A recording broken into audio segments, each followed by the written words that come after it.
The one verse from the Upanishads that most informed my perspective of the world, I might say, is from what I think is my favorite Upanishad, the Taittiriya Upanishad. I will quote it here. I'm abridging it slightly just for brevity, but not very much. Om. The Brahman knower obtains the supreme. As has been said, he who knows Brahman as Satya, meaning truth or reality, as Jnana, meaning knowledge, and then as Ananta, unending, infinite, eternal, placed in the secret cave of the heart and in the highest heaven, realizes all desires along with Brahman. From this Atman verily arose Akasha, space or ether. Akasha is a fine and subtle substance permeating the universe, permeating all space.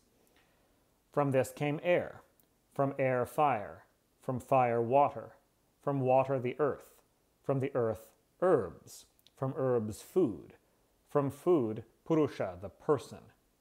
From food, the Sanskrit word for food here is anna, verily are produced whatsoever creatures dwell on the earth. By food alone they live, and at the end they pass into it. Food is verily the firstborn of the being. Verily those who worship Brahman as food obtain all food. Different from and within that sphere that consists of food, the Annarasamaya Kosha or Annamaya Kosha, is the Atma Pranamaya, the self that consists of life breath, by which it is filled. This has the form of a Purusha. The Devas breathe this prana, as also do humans and other animals. Prana is the life or ayus of all. They who worship Brahman as prana attain a full life. This is the Atman of the former, the self of the Annamaya Kosha.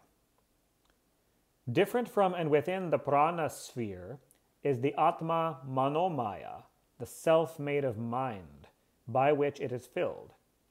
This too has the form of a Purusha. Different from and within it is the Atma Vijnanamaya, the self that consists of understanding, by which it is filled. This too has the form of a Purusha. Sraddha, or faith, is its head. Rita, or natural order, its southern side. Satya, or truth, is its northern side. Yoga is its Atma, its self, and Maha, the Great One, is its foundation. Understanding directs the yajna and the actions.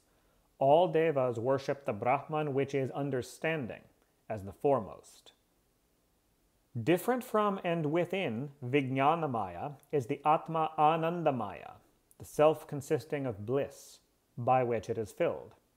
This too has the form of a Purusha. His body is the bliss, the Anandatma, Brahman the foundation. He who is here in the Purusha and yonder in the sun, he is one. He who knows this, on departing from this world, reaches the Atman consisting of food, of life breath, of mind, of understanding, of Anandam. Where words do not reach and the mind cannot grasp, there is the Brahman full of Ananda. Who knows it does not fear anything. That's the end of the passage. This passage that I just read is one of the primary sources of my perspective on the nature of this world. The 5 strata comprise the nature of both Atman and Brahman. Each reality is the inner core of the one preceding, and the very heart of reality is Anandam. The body needs food, which builds up the material body. It requires prana, which builds up the subtle spiritual body. It requires mental contents, which build up the mind. It requires understanding, which develops deep insight. But the core of reality is pure joy. The nature of each kosha, or sheath, is further illumined by extension of the relationships between food and its corresponding kosha, specified by the early part of the passage. From food verily are produced whatsoever creatures dwell on the earth. By food alone they live, and at the end they pass into it. Likewise, according to the Vedic tradition, From prana are produced those otherworldly creatures who dwell in the pranamaya sphere, ethereal and elemental spirits, whose bodies ingest various types of prana and are composed of it, just as our bodies ingest and are composed of various types of physical food. From manas, mind, are produced those creatures that dwell in the manomaya sphere, thought forms and mental and emotional constructs, and so on, up to the Anandamaya sphere, whose dwellers are comprised of pure joy, the great gods themselves. Sanatana Dharma traditionally teaches spiritual practices focused on each of the 5 koshas. Those that work with the physical body are obvious: yoga asanas, sacred dance, martial arts, etc. The traditional practices of pranayama, yogic techniques and exercises using the breath, work directly at the level of the pranamaya kosha. The chanting of mantras and holy scriptures is a traditional set of practices that work in the manomaya kosha, though many mantras are designed to affect other koshas as well. Meditation is the traditional practice that works in the vijnanamaya kosha, and devotional practice is the traditional sadhana or spiritual practice that reaches and stimulates the anandamaya kosha. Many practices, such as those stimulating great power centers like the chakras or the kundalini, touch upon multiple koshas. The navel is said to be the main vital center for the annamaya kosha, but it is also a major locus of the pranamaya kosha.